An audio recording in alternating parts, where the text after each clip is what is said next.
Juan 13, 18 al 30. Leo para usted la palabra del Señor. No hablo de todos vosotros, yo sé a quiénes he elegido, mas para que se cumpla la escritura, el que come pan conmigo levantó contra mí su calcañad. Desde ahora os lo digo, antes que suceda, para que cuando suceda creáis que yo soy. De cierto os digo, el que recibe al que yo enviare, a mí me recibe. Y el que a mí me recibe, recibe al que me envió. Habiendo dicho esto, Jesús fue conmovido en el espíritu y testificó y dijo, de cierto os digo que uno de vosotros me entregará. Entonces los discípulos se miraban unos a otros, dudando de quién hablaba. Y uno de sus discípulos, a quien Jesús amaba, estaba recostado al lado de Jesús. A este, pues, hizo señas Simón Pedro para que preguntara quién era aquel de quien hablaba. Él entonces, recostándose sobre el pecho de Jesús, le dijo, Señor, ¿quién es? Respondió Jesús, es aquel a quien yo diera el pan mojado. Y mojando el pan, se lo dio a Judas Iscariote, hijo de Simón. Y después del bocado, Satanás entró en él. Entonces Jesús le dijo, lo que haces, hazlo pronto. Mas ninguno de los que estaban en la mesa entendió por qué le dijo esto. Porque algunos pensaban que, puesto que Judas tenía la bolsa, Jesús le decía, compra lo que necesitamos para la fiesta, o que diera algo a los pobres. Y cuando él tomó el bocado, enseguida salió, y era ya de noche. Esta es la palabra de Dios. Ya hemos visto, con la enseñanza del pastor Valentín, cómo el autor Juan resalta la importancia del conocimiento de Cristo. Todos sabemos nosotros que Cristo es verdadero Dios y verdadero hombre, sin duda alguna. Pero una de las cosas que hace Juan repetidamente es que el Señor Jesucristo, siendo verdadero Dios y siendo verdadero hombre, conoce absolutamente todos estos acontecimientos antes de su muerte. Miren conmigo el versículo 1 del capítulo 13. Antes de la fiesta de la Pascua, subraye, sabiendo Jesús que su hora había llegado. Note la palabra sabiendo. Ahora miren el versículo 3 del mismo capítulo. Sabiendo Jesús que el Padre le había dado todas las cosas en las manos. Subraye la palabra sabiendo. Ahora vaya conmigo al versículo 10. Y a vosotros estáis limpios, aunque no todos. Y la razón por la cual dijo esto, versículo 11, porque sabía, nuevamente la palabra, sabía quién lo había de entregar, por eso dijo, no estáis todos limpios. Así que no es casualidad que el autor nos venga mostrando cómo el Señor Jesucristo conoce cada uno de los detalles de estos acontecimientos antes de su muerte. Ahora miren conmigo el versículo 18. No hablo de todos vosotros, yo sé a quienes he elegido. Nuevamente ahora el Señor Jesucristo revela que conoce a sus elegidos. Versículo 19. Desde ahora os lo digo antes que suceda. Nuevamente el Señor Jesucristo deja ver que conoce cada uno de estos acontecimientos. Por esa razón, he titulado esta conferencia Cristo soberano en medio de la traición. Cristo soberano en medio de la traición. Y entiendo que me puedo enfocar en la persona del traidor como la persona más importante dentro de la trama. Entiendo que me puedo enfocar en la traición misma como un elemento de la soberanía de Dios para cumplir propósitos redentivos en Cristo. Pero creo que una cosa que el autor, y no es casualidad, es que resalta continuamente la soberanía de Cristo sobre todas estas cosas. Es por eso que le quiero dar un poco más de énfasis al hecho de que Cristo es soberano. Y Cristo es soberano en medio de la traición. Y vamos a desarrollar nuestra conferencia en 3 partes, 3 encabezados. Primero, veremos el cumplimiento profético de la traición. El hecho de que el Señor Jesucristo sea traicionado no es algo que ocurre por casualidad, es algo que ya había sido profetizado y lo vamos a ver en el Salmo 41. el cumplimiento profético de la traición.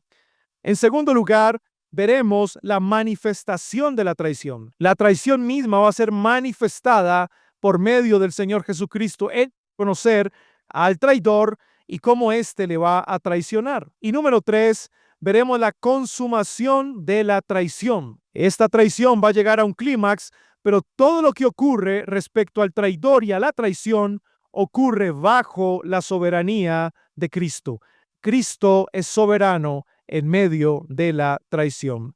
Así que veamos, en primer lugar, el cumplimiento profético de la traición. Miren conmigo sus Biblias, versículo 18, 19 y 20, estos 3 versículos. No hablo de todos vosotros. Yo sé a quienes he elegido, mas para que se cumpla la escritura, el que come pan conmigo levantó contra mí su calcañar. Bueno, recuerdan lo que ocurrió anteriormente, cómo el Señor se había convertido en el ejemplo sublime de humildad. Si vamos a hablar a nosotros de un servidor ejemplar, ese servidor ejemplar es Jesucristo. Acaba de dar el ejemplo sublime de humildad al lavarle los pies a sus discípulos, siendo él el Hijo de Dios. Bien, ahora él, que conoce su círculo más íntimo, va a revelar que dentro de su círculo más íntimo hay una persona que le va a traicionar, pero que esa traición no va en contra del plan soberano de Dios, sino que la traición misma se va a convertir en un medio que Dios va a utilizar soberanamente para llevar a cabo el plan redentor. ¿Entienden el punto? Cómo la traición juega un papel importante dentro de la soberanía divina. El elemento que agrega el Señor en el versículo 18 es que lo que está a punto de ocurrir conforme a la traición ya había sido dicho en el Antiguo Testamento. Vayan conmigo al Salmo 41. Salmo 41. Cristo está citando el Salmo 41. Versículo 9. Dice la palabra: Aún mi amigo, en quien yo confiaba, el que de mi pan comía, alzó contra mí el calcañar. Ahora, cuando revisamos el Salmo 41, es el Salmo de David. Ahora, David es un hombre que a la luz del Salmo ha sufrido muchas aflicciones. Y una de esas aflicciones tiene que ver con las relaciones interpersonales, incluso ser traicionado por un amigo suyo al cual el mismo David le compartía de su pan, literalmente. Ahora piensen en esto. El Señor utiliza diferentes circunstancias o medios para conformarnos a su imagen. A eso le vamos a llamar, digamos, medios de gracia. Bien, uno de esos medios de gracia es la oración, la lectura de la palabra, la comunión cristiana. A través de esos medios de gracia, el Señor nos conforma a la imagen de su Hijo Jesucristo. Pero los medios de gracia son cosas que nosotros responsablemente podemos usar o no usar. Es decir, usted decide orar o no. Usted decide leer la Biblia o no leerla. Usted decide congregarse o no congregarse. Digamos que los medios de gracia están bajo su responsabilidad. Cuanto más use los medios de gracia, más te vas a santificar y ser conformado a la imagen de Cristo. Pero hay catalizadores que no dependen de ti. Hay catalizadores que no dependen de tu grado de responsabilidad o no. Y uno de esos catalizadores son las aflicciones. Si yo le dijera a usted, si usted tuviera la oportunidad de elegir algún instrumento que le permita crecer en santidad o ser conformado a la imagen de Cristo, entre los medios de gracia que son su responsabilidad o las aflicciones, ¿cuál elegiría? Muy seguramente cada uno de los que estamos aquí vamos a levantar la mano a elegir los medios de gracia. Yo oro con tal de no sufrir, pastor. Yo leo la Biblia con tal de no ser afligido, pero resulta que como el Señor conoce la negligencia de nuestro corazón y nuestra falta de interés de asirnos continuamente de los medios de gracia, el Señor ha dispuesto catalizadores para formar en nosotros la imagen de Cristo, y uno de esos es la aflicción, las pruebas, las circunstancias que nosotros no podemos controlar. Bueno, la traición de un amigo es una aflicción que usted y yo no podemos controlar. Si yo le pregunto, ¿cuántos de los que están aquí quisieran ser traicionados alguna vez en la vida? No, ninguno levantaría la mano. Es más, la misma palabra traición no suena bien. No la escuchamos muy bien. Y si yo le cambio la pregunta, ¿cuántos de los que están aquí le gustaría traicionar a alguien? Bueno, realmente no quisiéramos traicionar a nadie, aunque continuamente lo hacemos. Bien, son cosas que quizá no quisiéramos experimentar, pero el Señor utiliza la traición de mejores amigos, personas cercanas, para formar en nosotros el carácter de Cristo. Eso le pasó a David, al rey David. Por eso David reconoce que aún aquel, su mejor amigo, el cual le dio el bocado, él mismo lo ha traicionado. Y aquí el Espíritu Santo, quien inspira toda la palabra de manera infalible, inerrante, conecta cada uno de los acontecimientos a lo largo de la historia redentiva para llevarnos a Cristo. Cómo David se convierte en un tipo de Cristo y cómo la traición que recibe David por parte de un amigo se convierte en el tipo de traición que Cristo experimentaría en el futuro.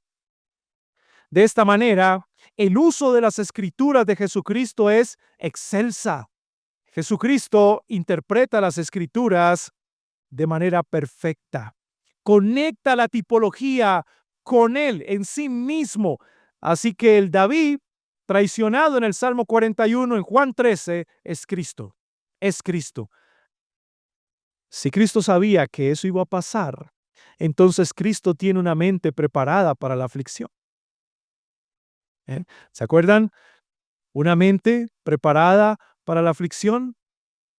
Pero creo que es la manera como los creyentes debemos vivir, con una mente preparada para la aflicción, porque sí o sí seremos afligidos.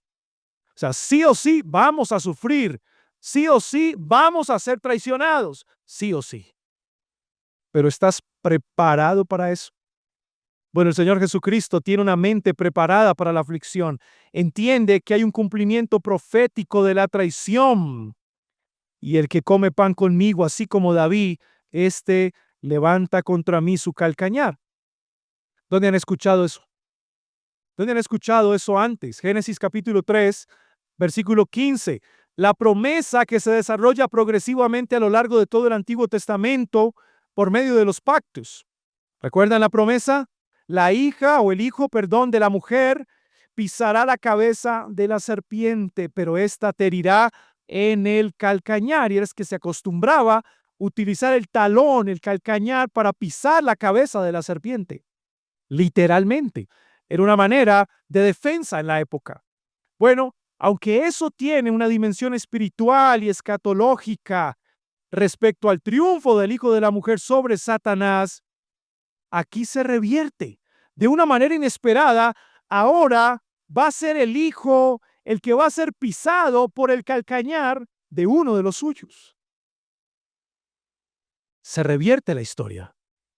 Ahora, Jesucristo va a ser maltratado, va a ser entregado. La expresión levantar contra mí el calcañar implica eso, traición, por uno de los que hace parte del círculo más íntimo.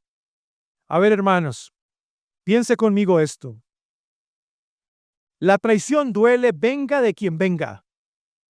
Pero no es igual ser traicionado por alguien del círculo íntimo de tu vida que por alguien que no hace parte del círculo íntimo.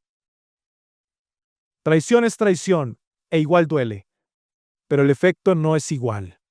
Así que nos encontramos en el círculo más íntimo del Señor Jesucristo y desde allí donde viene la traición. Vamos a aprendernos este concepto. La traición se gesta desde adentro, no desde afuera. ¿Recuerdan una connotación de los falsos profetas del Antiguo Testamento? ¿Qué pasaba con esos falsos profetas? Generalmente eran hombres de afuera. Hombres de afuera que no hacían parte del pueblo de Israel, que eran de naciones paganas, usados soberanamente por Dios. Pero cuando vamos al Nuevo Testamento nos vamos a dar cuenta que los falsos maestros y falsos profetas no vienen de afuera, sino que vienen de adentro. El ataque era de afuera hacia adentro, ahora el ataque es de adentro hacia afuera. Y Cristo mismo, y no es casual, lo vivió por nosotros. No es casual que esto lo veamos o uno de los primeros ejemplos de traición del círculo íntimo lo tenga Cristo. ¿Saben por qué? Porque Cristo también debía sufrir traición. Hermanos, estamos hablando de aquel que va a morir sustitutivamente por los elegidos y que va a llevar sus pecados en la cruz. Eso significa que la persona del Señor Jesucristo debe ser tentado en todo y debe ser probado en todo. Y la traición hace parte de la prueba. Así que cuando lea la traición del Señor Jesucristo, entiéndalo como una necesidad redentora,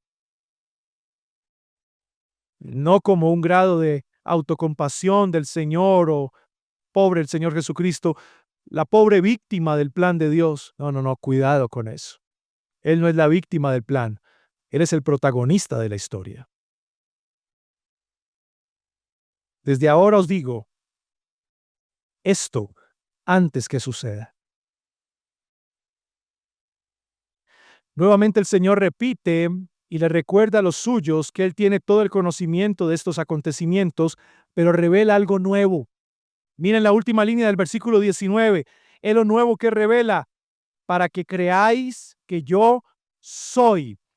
El propósito de la omnisciencia de Cristo respecto a la traición es fortalecer la fe de los discípulos. O sea, más adelante, cuando los discípulos vean que todo lo que el Señor Jesucristo les ha dicho se ha cumplido de forma perfecta, no tendrán excusa. Es decir, los discípulos se verán humillados ante el ser que es verdadero Dios y verdadero hombre, aquel que es omnisciente y conocedor de todas las cosas. No tendrán otra respuesta que humillarse delante del Señor y reconocer su gran poder. Fortalecimiento de la fe en la omnisciencia de Cristo. Bueno, aún así Cristo pensando en los suyos, ¿no? ¿Se da cuenta de lo que está pasando en la historia? O sea, Jesucristo puede autocompadecerse. Y esa es la tentación, autocompadecerse. Estar pensando en Él, todo el tiempo en Él. Pero noten lo que está pasando en la historia. Jesucristo sabe cada detalle y en medio de la aflicción de la traición está pensando en sus discípulos, en los suyos. Se preocupa más por los otros. Una de las cosas que como pastores tenemos que aprender a lidiar es con la queja de los miembros de la iglesia. Y como pastores tenemos que aprender a lidiar con eso. Si uno como pastor no supera la queja de los miembros de la iglesia, no puede ser pastor. Usted llega a la iglesia un domingo y el hermano que lo recibe lo saluda y le dice: ay, pastor, y me ha dolido un hombro y vengo sufriendo de una pierna. Si le contara a mi hijo, ay, tengo a mi mamá más enferma.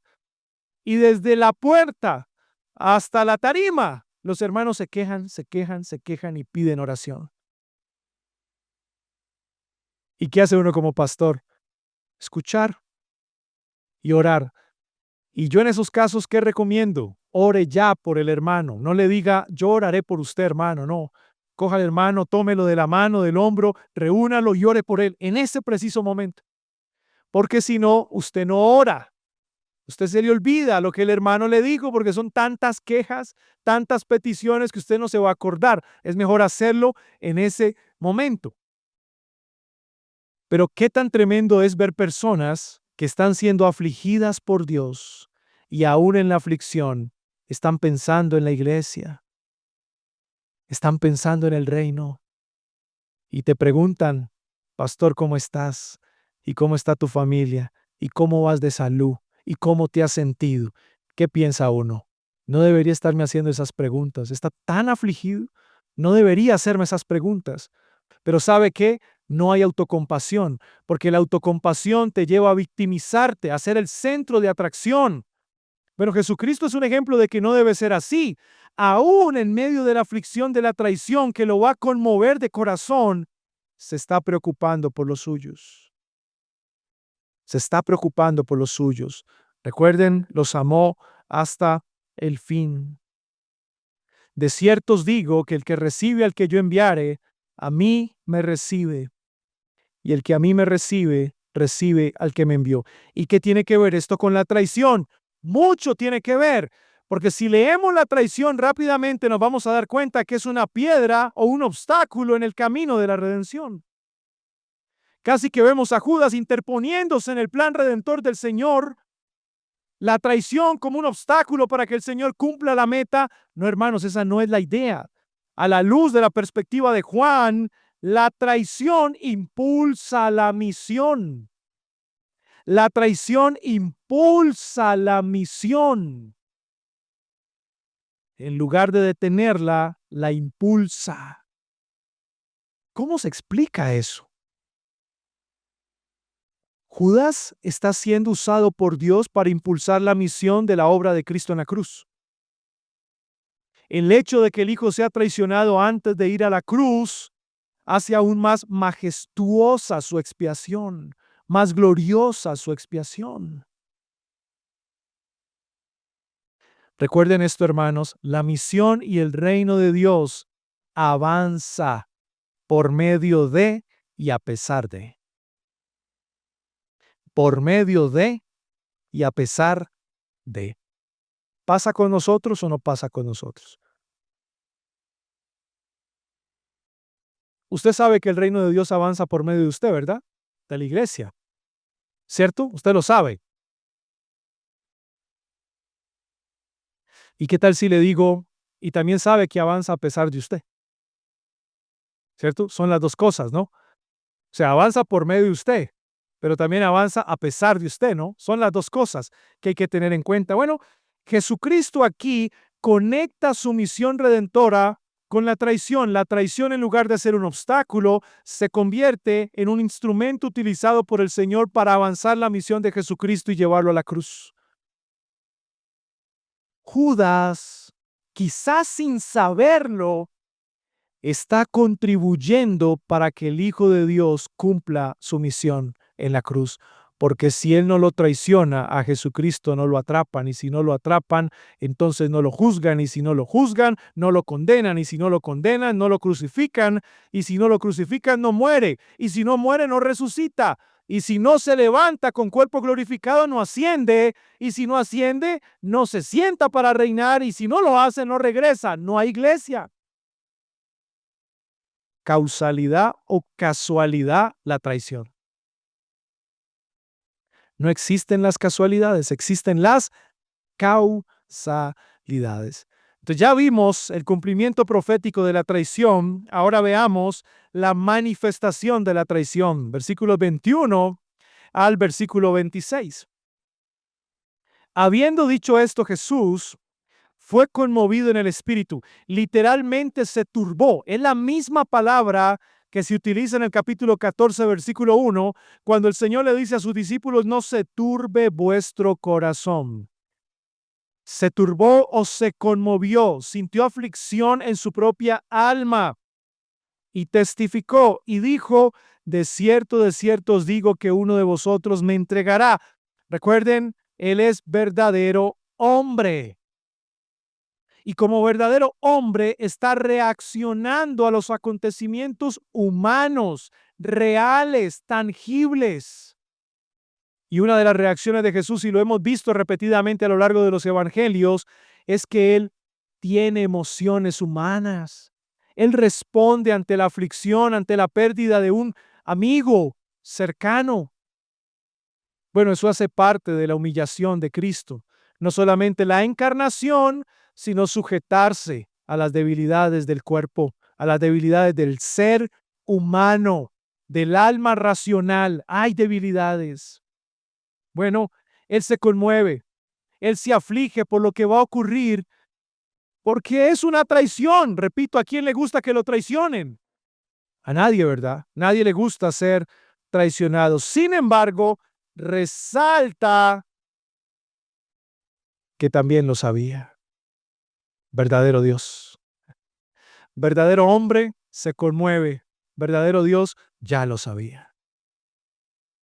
¿Cómo explico esto? No se puede explicar. Alguien dijo que hay 3 misterios en la teología. 1, la Trinidad. 2, la unión mística con Cristo por medio de la fe que tiene el creyente. Y 3, la unión de las dos naturalezas de Cristo en una sola persona. 3 misterios. Y aquí hay uno de ellos. Como verdadero hombre se conmueve, como verdadero Dios ya lo sabía. Ya sabía que eso iba a pasar. Entonces los discípulos se miraban unos a otros dudando de quién hablaba. Claro, estamos en el círculo más íntimo. El que lo va a traicionar está entre nosotros, pero ¿quién es el que lo va a traicionar? Todos se miraban. ¿Seré yo? ¿Serás tú? ¿Quién será el traidor? Hay incomprensibilidad por parte de los discípulos, pero aquí hay un elemento que yo quiero que usted vea. Escuche esto, hermanos. La traición está escondida. ¿Lo notaron? O sea, la incomprensibilidad de los discípulos para saber quién lo va a traicionar demuestra que el traidor y la traición está escondida. ¿Duele más? ¿Duele más? Porque no lo sabían. Ellos no lo sabían. Es más, no sospechaban. Duele más. ¿Algún matrimonio ha experimentado eso? No se lo esperaba. Nunca lo creíste, pero sí pasó. Estaba muy escondida. ¿Duele o no duele? Y mucho. O sea, que ese elemento no lo podemos pasar tan rápido. El hecho de que los discípulos no supieran quién iba a ser el traidor define la naturaleza misma de la traición. Es un acto escondido, asume hipocresía, falsedad y mentira. Y uno de sus discípulos, versículo 23, a quien Jesús amaba, probablemente el mismo Juan, estaba recostado al lado de Jesús. ¿Refleja intimidad? Claro que sí. Una intimidad que tenían los discípulos y que tenían con el Maestro, incluyendo el mismo Juan. Define la naturaleza de la traición desde el círculo más íntimo del Señor. Vamos a cambiar la palabra, la familia del Señor. La familia. O sea, realmente el grupo de discípulos vivían como si fueran una familia. Esa era la familia y claro, desde la familia viene la traición. A este pues hizo señas Simón Pedro para que preguntara quién era aquel de quien hablaba. Y claro que Pedro estaba preocupado por ser impulsivo. Cuando las personas tienden a ser un poco más impulsivas y emocionales, se preocupan más de la cuenta. Están pensando en el porqué de todo, ¿verdad? Bueno, Pedro, siendo impulsivo, más emocional, está bien preocupado por la situación. Él entonces, recostándose sobre el pecho de Jesús, le dijo, Señor, ¿quién es? Bueno, ¿a usted le gustaría saber cuando se sospecha o cuando alguien dice, aquí hay un traidor? ¿A usted le gustaría saber quién es el traidor? Claro que sí. ¿De quién empieza a dudar usted? Usted no duda de usted. Usted duda del que está a su lado, del que está adelante o del que está atrás, pero usted nunca, yo. No, no, no, no, no. Es como cuando se predica el domingo y usted está pensando en el hermano que no fue. Bueno, si no fue, el mensaje no era para él, era para usted. Ahora, ¿saben esto? Yo no sé si Pedro estaba preocupado por ser él el traidor. No sé. O Juan.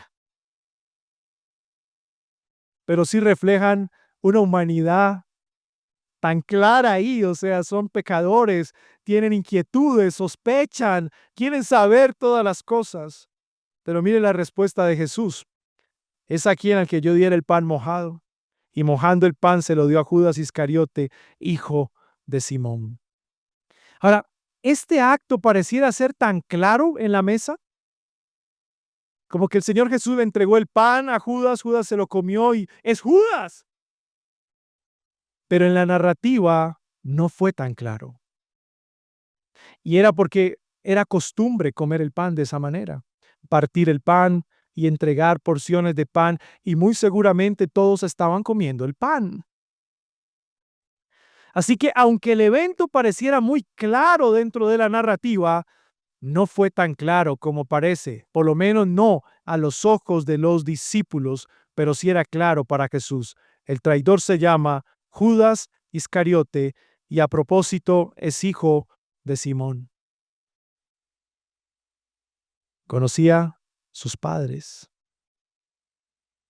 Cuánta familiaridad, cuánta intimidad conocía a sus padres.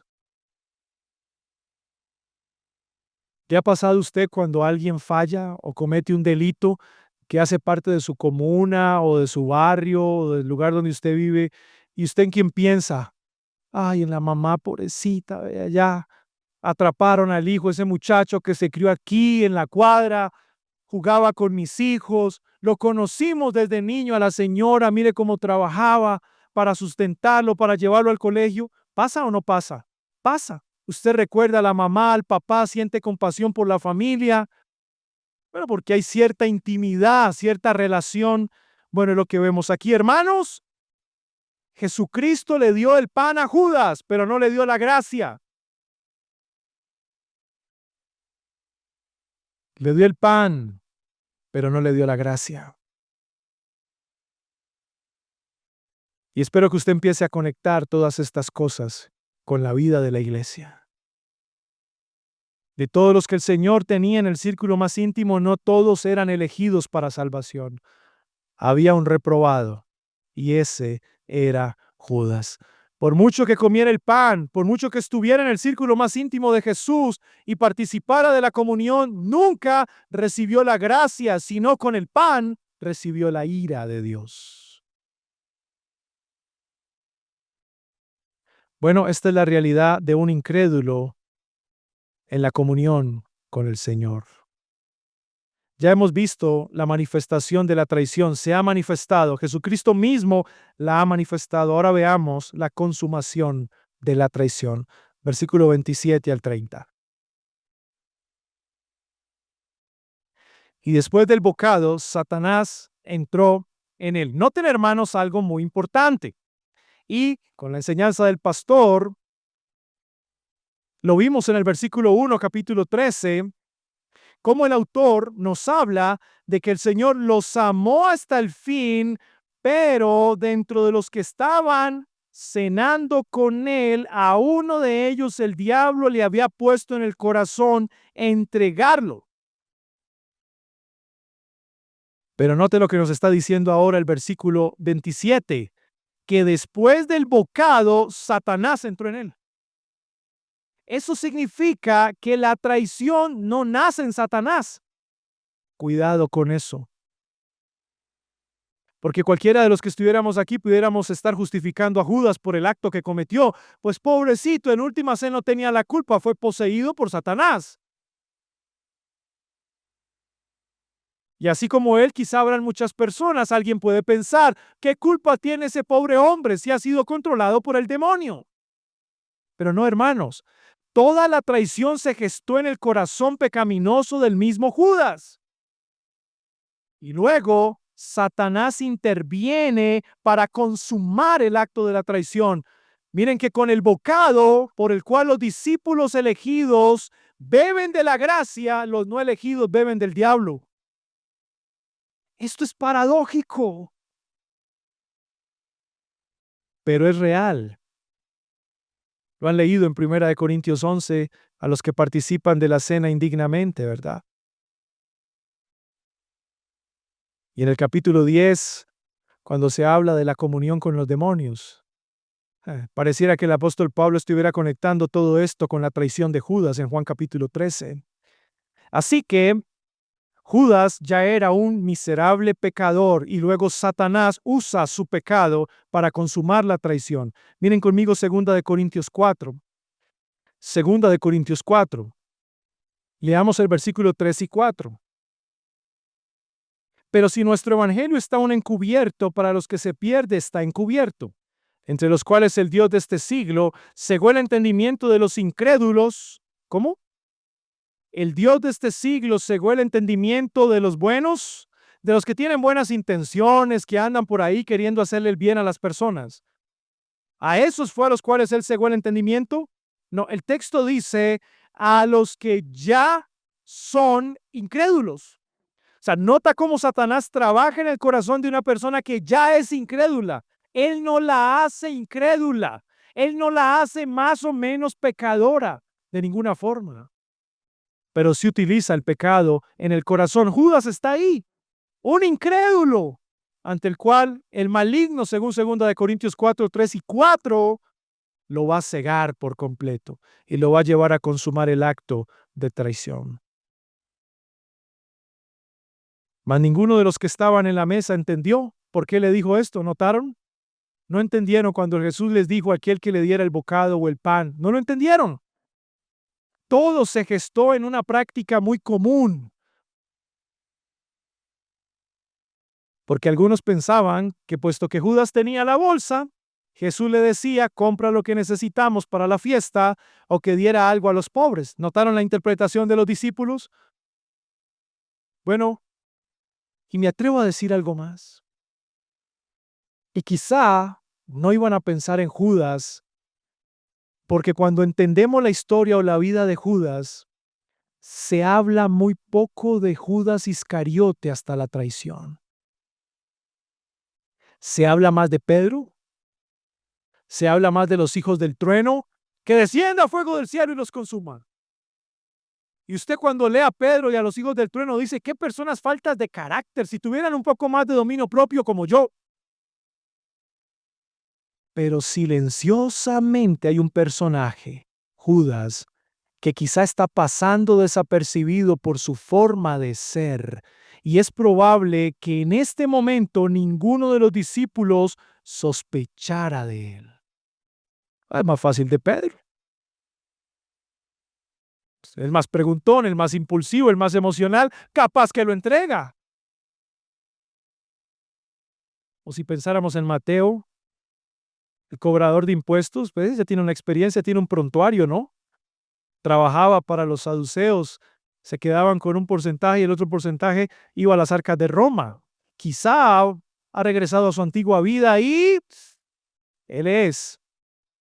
Pero es probable que Judas haya tenido una buena conducta, es decir, como se suele hablar, moralmente correcto.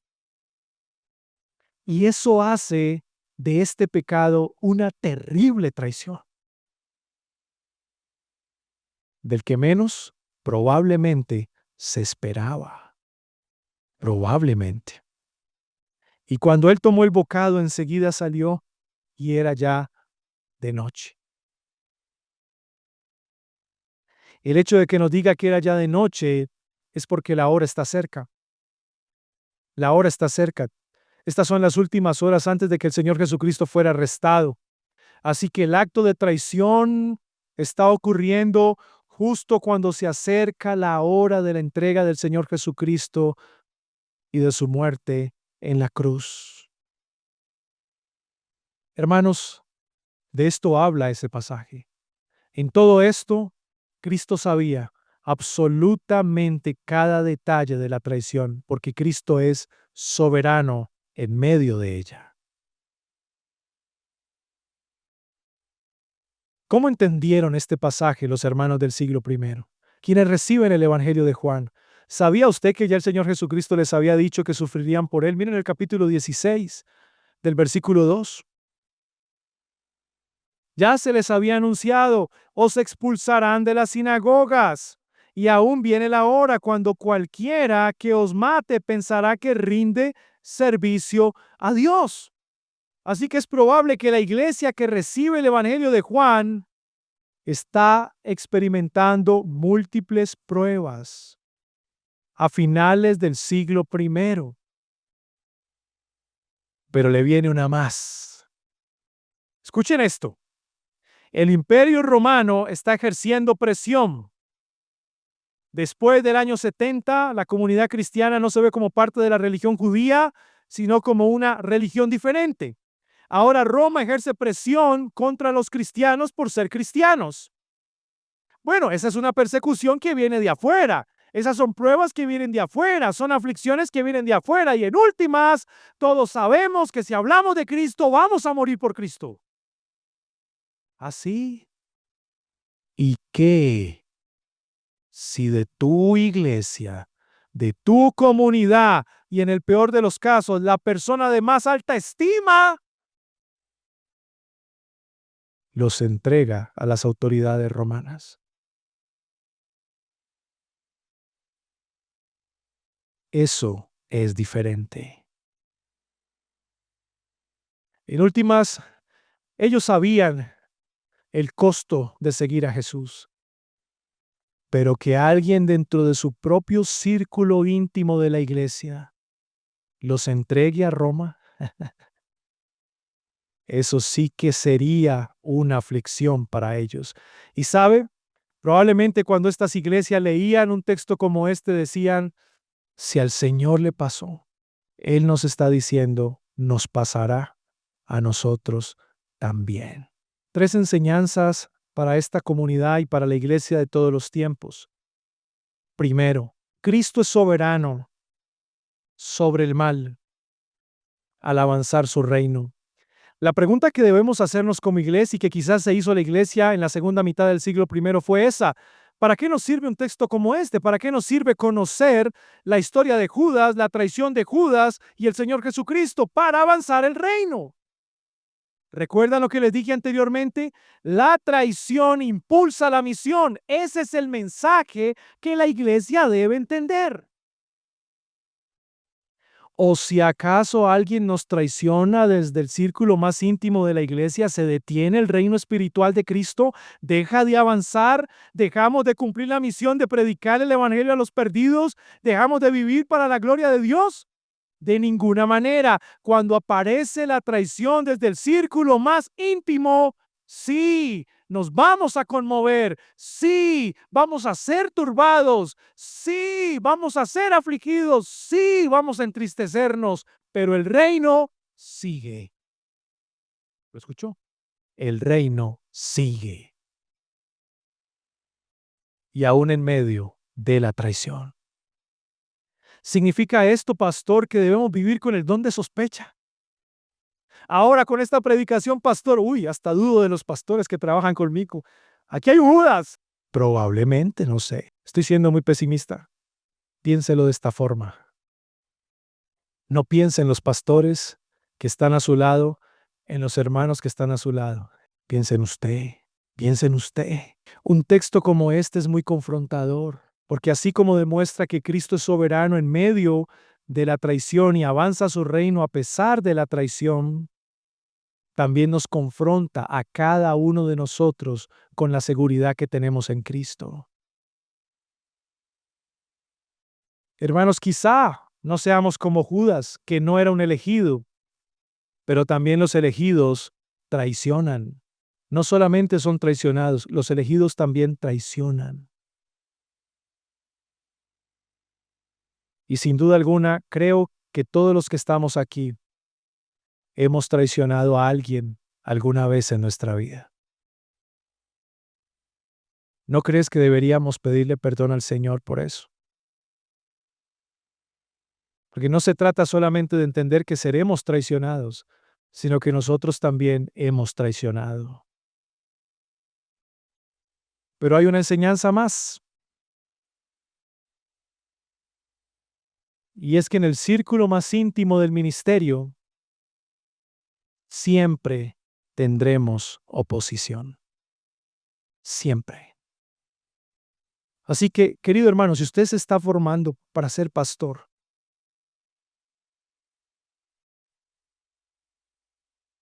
usted debe entender esto ya. Siempre usted va a ser o va a tener oposición. Siempre. Siempre usted debe aprender a pastorear y a liderar con oposición.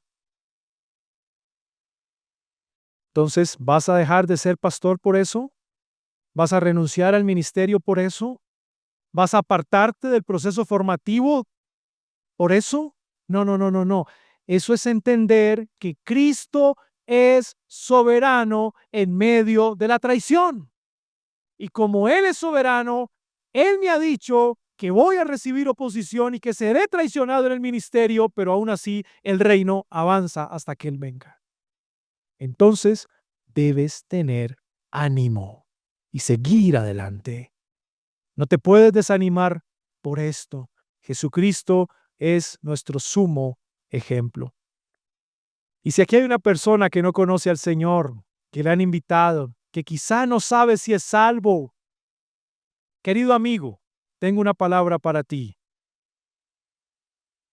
Tú no eres mejor que Judas. Tú no eres mejor que Judas. Pero ¿sabes una cosa? El mismo Cristo que preservó a los otros discípulos de la traición Es el Cristo que preserva a su iglesia y aquí hay muchos de ellos. Ven a ese Cristo, querido amigo. Ese Cristo no te traiciona. Ese Cristo no te defrauda. El mundo te defrauda. Tú traicionas. A ti te traicionan todo el tiempo. Te decepcionan todo el tiempo. Te defraudan todo el tiempo. Pero mi Cristo no te defrauda. Él no te decepciona. Él no traiciona porque Él es fiel. Querido amigo, ¿deseas algo mayor o mejor que esto? Creo que es una gran oportunidad para que veas a ese Cristo, hermoso Cristo, fiel, el cual ama a los suyos hasta el fin y por eso se mantiene fiel hasta el final. Ven a Cristo de todo corazón.